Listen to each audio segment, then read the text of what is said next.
અમદાવાદ જિલ્લાના ધોળકા તાલુકામાં આવેલ સુપ્રસિદ્ધ અરણેશ બુટ ભવાની માતાજી મંદિરનું ટ્રસ્ટ વિવાદમાં આવ્યું છે। અરણેશ બુટ ભવાની ટ્રસ્ટમાં ગોઠાળા ભ્રષ્ટાચાર ગેરરીતિ થયા હોવાના આક્ષેપ કરવામાં આવી રહ્યા છે।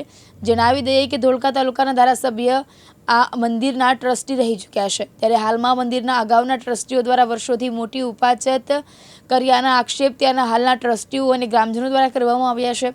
જે પહેલા ટ્રસ્ટીઓ હતા તેમને રાજીનામું આપી દીધા હોવા છતાં ગેરકાયદેસર રીતે વહીવટ કરવામાં આવતા હોવાના આક્ષેપો થઈ રહ્યા છે। આજુબાજુના ગામની જમીન માતાજીના નામે હોવા છતાં બારોબાર વેચી દીધી હોવાના પણ આક્ષેપ હાલ થઈ રહ્યા છે। જૂના ટ્રસ્ટી દ્વારા મંદિરના દાનપેટીની ચાવી બીજી નવા ટ્રસ્ટીઓને આપવામાં નથી આવી અને પોતે જાતે જ આવીને મંદિરના દાનપેટી ખોલી વહીવટ કરવામાં આવતા હોવાનું પણ હાલના ટ્રસ્ટીઓ અને ગ્રામજનો જણાવી રહ્યા છે।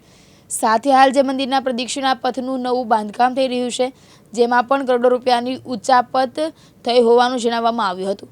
આ બુટ ભવાની માતાજી વર્ષો પહેલા વાળા સમાજના બે ભાઈઓને પ્રસન્ન થયા હતા અને વર્ષોથી આ મંદિરમાં વાળા સમાજના લોકો માતાજીને નવરાત્રિની આઠમે નિવેદ ચાંદીના વાસણોમાં ધરાવે છે, પરંતુ આ વખતે ચાવીઓ જૂના ટ્રસ્ટી જોડે હતી અને તેમને ચાંદીના વાસણો નહીં આપતા પ્લાસ્ટિકના વાસણોમાં માતાજીને નિવેદ ધરાવતા વાળા સમાજમાં રોષની લાગણી જોવા મળી હતી।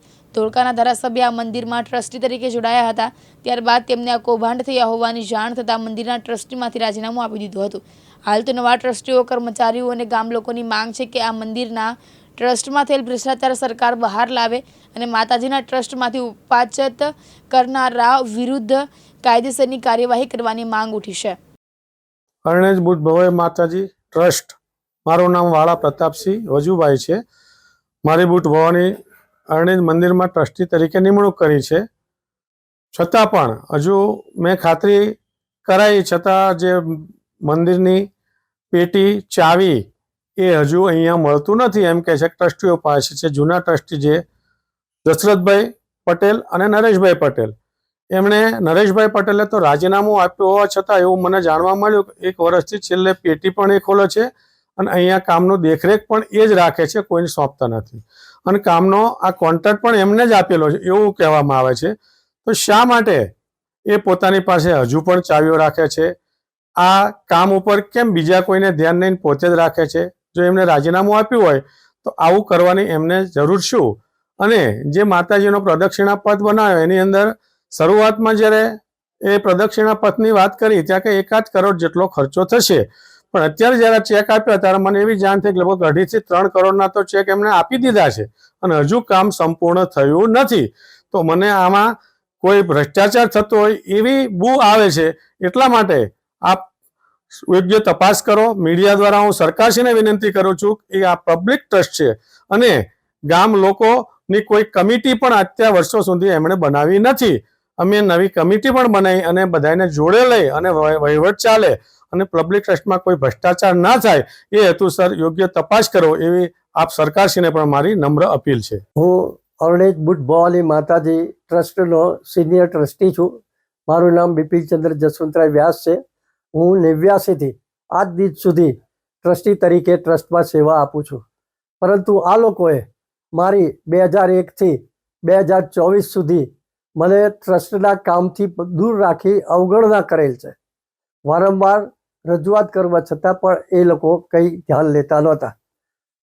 દશરથભાઈ અને નરેશભાઈ બંને આ ટ્રસ્ટનો વહીવટ કરતા હતા અને એમાં ધીરેન ઉપાધ્યાય પણ સામેલ હતા અને જે ટ્રસ્ટનો ઠરાવ કર્યો એ ઠરાવ 2017માં એમના ઘરે કરેલો છે। વાસ્તવમાં આ ઠરાવ ટ્રસ્ટની ઓફિસે કરવો જોઈએ, જે કરેલ નથી અને બાંધકામની અંદર ઘણી ગેરરીતિ થઈ હોય એવું મને જણાય છે। જ્યારથી મને 2024માં નામદાર કોર્ટે મને બાળક તરફેણમાં ચુકાદો આપ્યો ત્યાર પછી જ્યારે મને ખ્યાલ આવ્યો, ગ્રામજનોએ રજૂઆત કરી, જેથી કરીને આ તપાસ માટે મેં આ આગળ કાર્યવાહી કરેલ છે, જેની આપ સર્વ મારફતે, મીડિયા મારફતે વધુ આગળ તપાસ થાય, યોગ્ય તપાસ માતાજીના હિતમાં થાય એવું ઈચ્છું છું। મારું નામ રણછોડભાઈ ભરવાડ છે, હું નડિયાદ રહું છું। અમારી કુળદેવીનું મંદિર છે બુટ ભવાની મંદિર, જે અરણેજ આવેલું છે। અમારી કુળદેવી છે બુટ ભવાની। અરણેજ અવારનવાર અમારા સમાજ દ્વારા અમારા ઘણું દાન આપવામાં આવે છે, તેથી કોઈ પણ કાર્ય સારું થાય, અહીંનું કોઈ પણ આયોજન હોય તો કોઈને કામ લાગે એ પ્રમાણે। પણ અમને જાણવા મળ્યું છે કે અત્યારે જે પહેલાંના જે ટ્રસ્ટીઓ હતા એ દ્વારા કંઈક કૌભાંડ કરવામાં આવ્યું છે એવું જાણવામાં આવ્યું, તેથી અમારી આસ્થાને ઠેસ પહોંચી છે. એટલે કાયદેસરની એ લોકોની જે કોઈ પણ હોય આમાં સંડોવાયેલા ખોટી રીતે હોય એને કાયદેસરની કાર્યવાહી કરવા અમારી પણ માંગ છે યાત્રામાં. મારું નામ વાળા રુદ્રદત્તસિંહ બહાદુરસિંહ છે. હું અહીંયા ભુવાજીના દીકરા તરીકે સેવા બજાવું છું. આ લોકોએ અમારી પ્રણાલીને ઠેસ પહોંચાડી છે. ચાંદીના વાસણો જે અમે આઠમના દિવસ માતાજીના હવનમાં ઉપયોગ કરવી છીએ, જેના અમે નૈવેદ્ય ધરાવીએ છીએ, તે આ લોકોએ અલ્ફેર અમારે પ્લાસ્ટિકમાં ધરાવવા પડ્યા. આ લોકોએ લોકરમાં મૂકી ચાવી લઈ અને જતા રહ્યા છે. મારું નામ સંજયસિંહ વાળા છે. તારીખ 17/9/2023 રોજ અરણેજ બુટભવાની મંદિરમાં ટ્રસ્ટી તરીકે લોકલ ધારાસભ્ય કિરીટસિંહ ડાભી સાહેબની નિમણૂક કરવામાં આવી. પરંતુ 28/9/2024 રોજ અરણેજ બુટભવાની માતાજી મંદિરે ટ્રસ્ટની મીટિંગ મળેલી હતી. આ મીટિંગમાં અમારા દ્વારા ટ્રસ્ટી સાહેબ કિરીટસિંહ ડાભી સાહેબને રજૂઆત કરવામાં આવી કે 2012 થી 2020 સુધીમાં દશરથભાઈ ગોવિંદભાઈ પટેલ, નરેશભાઈ નાથાભાઈ પટેલ દ્વારા મોટા પાયે જમીનોનું કૌભાંડ કરવામાં આવ્યું છે. માતાજીના સર્વે નંબરમાં બારોબાર મોટું માટીનું ખનન કરવામાં આવ્યું છે.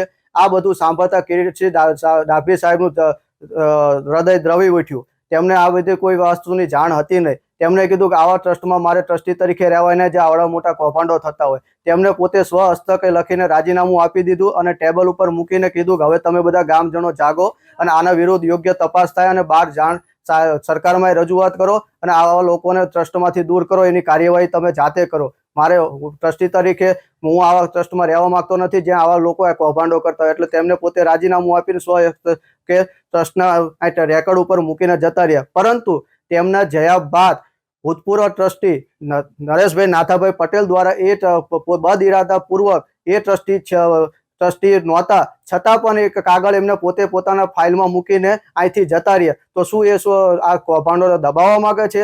તો એમનો ઈરાદો શું છે એ પણ એક તપાસનો વિષય. જો યોગ્ય તપાસ થાય તો આમાં મોટું કૌભાંડ બહાર આવે એવું છે. ગોહિલ સોહેલ કુમાર, દિવ્યાંગ ન્યૂઝ, ધોળકા, અમદાવાદ.